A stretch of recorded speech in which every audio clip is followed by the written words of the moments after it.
This is how to be the man you want to be this year.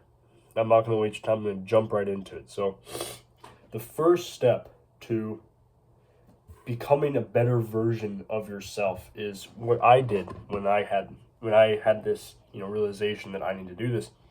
Is grab yourself a piece of paper, okay, and I want you to write down. Sorry if I sound a little weird. I got a bit of a cold. I want you to write down basically a list of character traits of exactly who you want this ideal version of yourself to be like. Is he this or she or whatever? Is this person, intelligent, well spoken? Does this person have the bad habits? Chances are it's going to be very, very similar to you, and that's where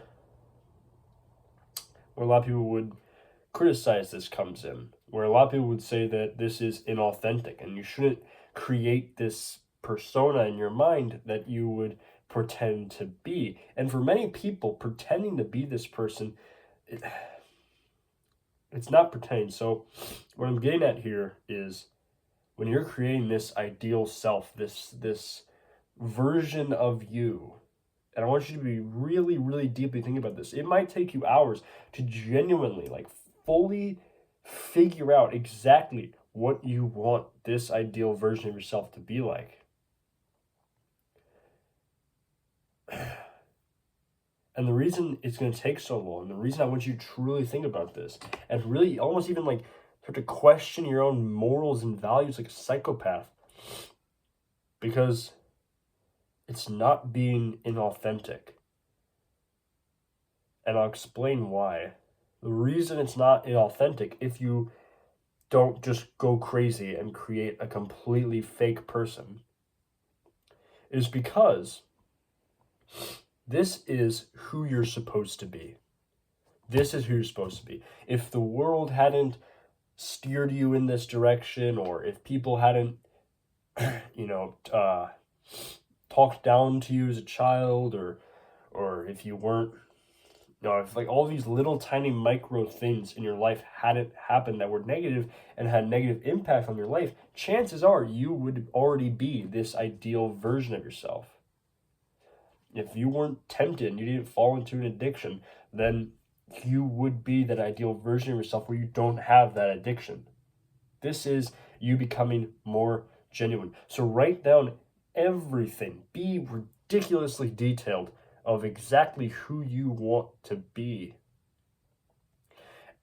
For me, not much really changed. For me, I just wrote down really a bunch of good habits that I wanted to do, and I wanted to remove a bunch of these bad habits that I had. So my ideal self, did not spend any time on social media, did not, was making money, was didn't play video games, didn't do this, didn't do that.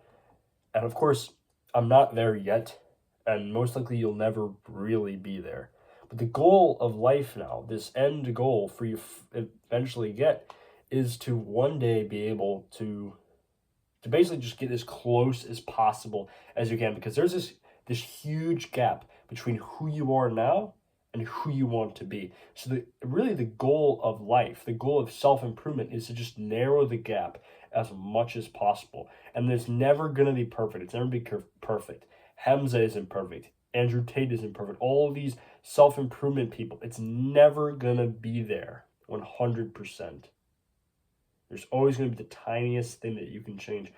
But that is the power of self-improvement, is you're getting closer. Because getting closer is 1 billion times better. Even if you only move in a little bit, it's 1 billion times better than just staying the same. The next point is create goals that are aligned to your ideal self. So after I made this, little paragraph or whatever about who I wanted to be, what I did was I created these sort of milestones, these goals to have. So as I've said before on my YouTube on here, I have goals written on my wall, and that is That's my constant reminder, and that is actually one of the goals of my ideal self. That is one of the goals that my ideal self, in my mind, this persona that I'm chasing after, has already achieved. So with every single one of these goals that you eventually achieve, you're narrowing the gap slightly. Because if you didn't pick these goals, what would happen is you'd look at all these character traits and you go, I'm not that guy. And then you'd try a little bit to be like that guy, and then you wouldn't even move at all. If maybe you'd move a little bit and that'd be it. But when you create these goals, almost like a checklist, like it's written down somewhere, I don't know where it is, but I literally have a checklist of pretty much all the goals that I have to become this ideal self, and I check them off. And every time I accomplish one of these and check them off, I'm getting closer and closer. That gap is getting narrower and narrower.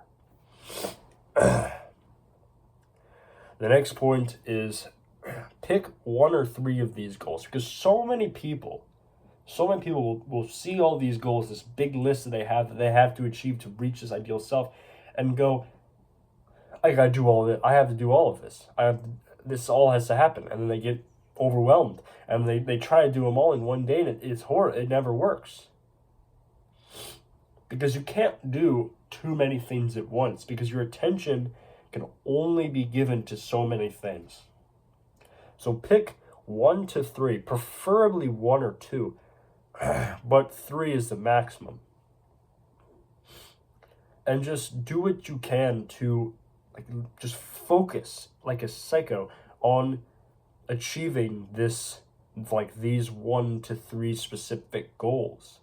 And once you've achieved those goals, then it narrows a little bit, and then you pick another 1 to 3 goals, and then it keeps getting narrower and narrower and narrower, while also maintaining the goals that you've already achieved, because it's much easier to maintain than it is to grow. It's much easier to maintain where you are in this gap than to keep getting it narrower, because you're pushing and pushing and pushing. Then, the last point is learn as much as you can about these goals. Do research. Do as much as you can to help yourself and to educate yourself on tactics and better ways to achieve these goals. Because if you just do it without really knowing much, you're probably going to fail. So do what you can to learn as much as you possibly can about these goals. That's all I got for today. So don't have dreams, have goals, and stay wild.